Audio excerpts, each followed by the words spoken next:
महत्वपूर्ण ये है कि ये लोग सब सिटिंग सांसद हैं।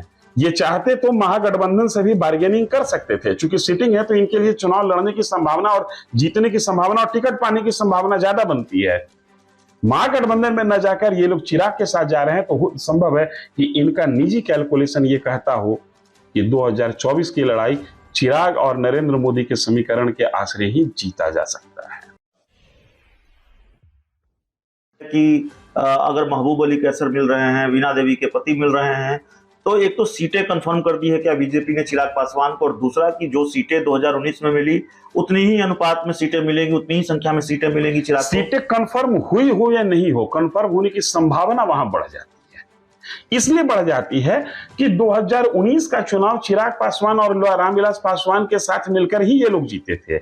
ये तो जीतने के बाद टूट के पशुपति पारस के साथ चले गए हैं ना। तो अगर पुनः इन लोगों को लगता है कि हम पुराने खेमे में चले आते हैं, रामविलास पासवान के खेमे में चले आते हैं, तो चिराग पासवान संभव है कि 2019 का हवाला देते हुए इन सीटों को अपने पास रखने में कामयाब हो जाएं और ये उन सीटों से चुनाव लड़ने में कामयाब हो जाएं एनडीए के बैनर के नीचे। क्योंकि देखिए, महत्वपूर्ण ये है कि ये लोग सब सिटिंग सांसद हैं। ये चाहते तो महागठबंधन से भी बार्गेनिंग कर सकते थे, क्योंकि सिटिंग है तो इनके लिए चुनाव लड़ने की संभावना और जीतने की संभावना और टिकट पाने की संभावना ज्यादा बनती है। महागठबंधन में न जाकर ये लोग चिराग के साथ जा रहे हैं, तो संभव है कि इनका निजी कैलकुलेशन ये कहता हो कि 2024 की लड़ाई चिराग और नरेंद्र मोदी के समीकरण के आश्रय ही जीता जा सकता है।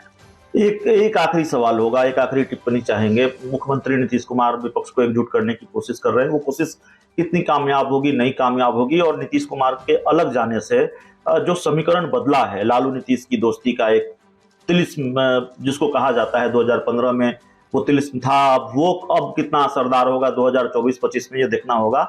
लेकिन क्या चिराग पासवान बीजेपी की ढाल साबित होंगे, और लालू नीतीश की दोस्ती से जो संभावित नुकसान का खतरा बीजेपी को है, उससे चिराग बीजेपी को बचा ले जाएंगे, कामयाब हो जाएंगे? इसमें कामयाब होंगे नहीं होंगे ये तो वक्त तय करेगा, लेकिन उस दोस्ती के मुकाबले चिराग का बार्गेनिंग फैक्टर मजबूत हुआ है उस दोस्ती की वजह से।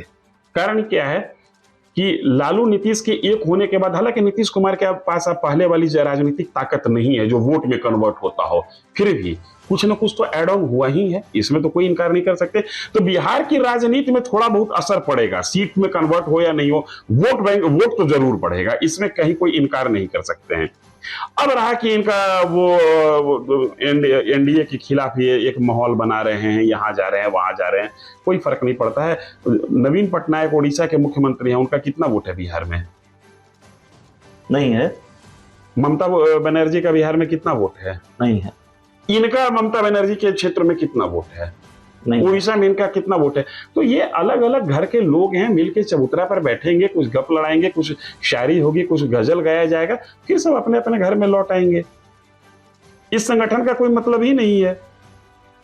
देखिए, हमारे साथ बिहार के जाने माने पत्रकार धीरेन्द्र सर थे, और एक मुलाकात होती है पशुपति पारस की पार्टी के सांसद की चिराग पासवान से। उस मुलाकात के क्या मायने हैं, फिर उससे जुड़े हुए कई दूसरे सवालों पर बातचीत, लंबी चर्चा। इस चर्चा में इतना ही। बहुत बहुत धन्यवाद।